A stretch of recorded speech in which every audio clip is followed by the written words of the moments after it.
ஓம் ஸ்ரீம் குருவே நமக. அனைவருக்கும் வணக்கம். சிவதக்ஷித் அஸ்ட்ரோ அண்ட் வாஸ்து சேனலுக்கு தங்களை அன்போடு வரவேற்கின்றேன்.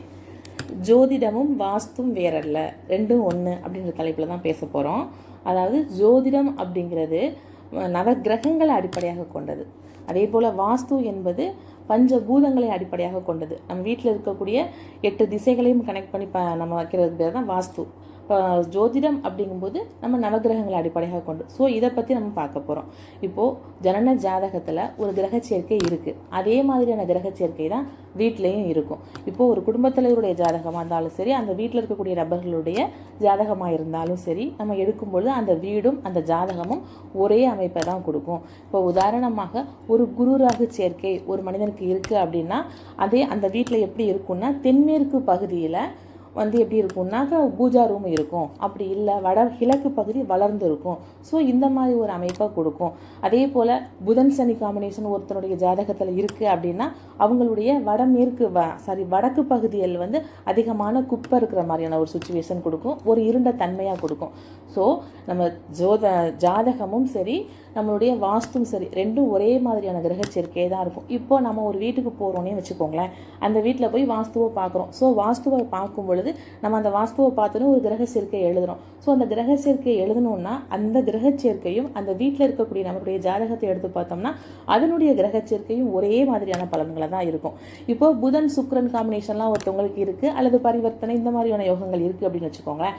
அப்போ என்ன பண்ணுவாங்க, புதன்னா நம்ம வாஸ்துவில் ஹாலை கனெக்ட் பண்ணுறோமா, அப்போ அந்த ஹாலில் ஒரு பிங்க் கலரில் ஒரு பெயிண்ட் அடிச்சிருப்பாங்க. அப்படி இல்லை அப்படின்னாக்க அந்த ஹால் ஒரு டெக்கரேஷனாக நல்ல ஒரு கவர்ச்சிகரமாக அழகுத்தன்மை நிறைந்த மாதிரி அந்த ஹால் இருக்கும்.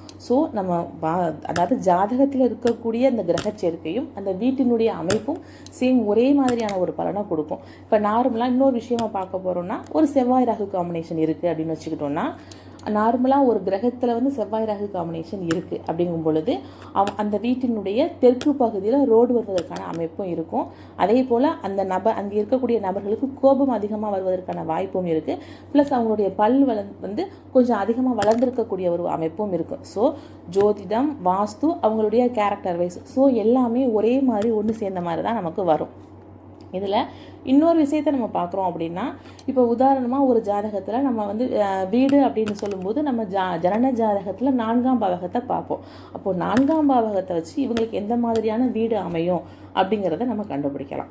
அப்போது 4ஆம் பாவகத்தை பார்க்கும் பொழுது அதில் என்ன கிரகம் இருக்குது. இப்போ உதாரணமாக ஒரு புதனே இருக்குது அப்படின்னு வச்சுக்கோங்களேன். புதன் அப்படிங்கும்போது ஒரு பள்ளி கல்வி ஆசிரியர், அதே மாதிரி ஒரு அஞ்சலகம், ஒரு ஆடிட்டிங், இது சம்மந்தப்பட்டதாக இருக்கும். அப்போது ஒரு 4ஆம் இடத்துல புதன் சம்மந்தப்பட்டுன்னா அவங்களுடைய வீட்டுக்கு பக்கத்தில் இந்த நபர்கள் இருப்பாங்க, இல்லை இது சார்ந்த ஒரு காரகத்துவமான இடங்கள் இருக்கும்னு சொல்லலாம். அதே போல் ஒரு சூரியன் இருக்குது 4 அப்படின்னா அவங்களுடைய வீட்டுக்கு பக்கத்தில் ஒரு அரசு அலுவலகம் சார்ந்த இடங்கள் இருக்கும்.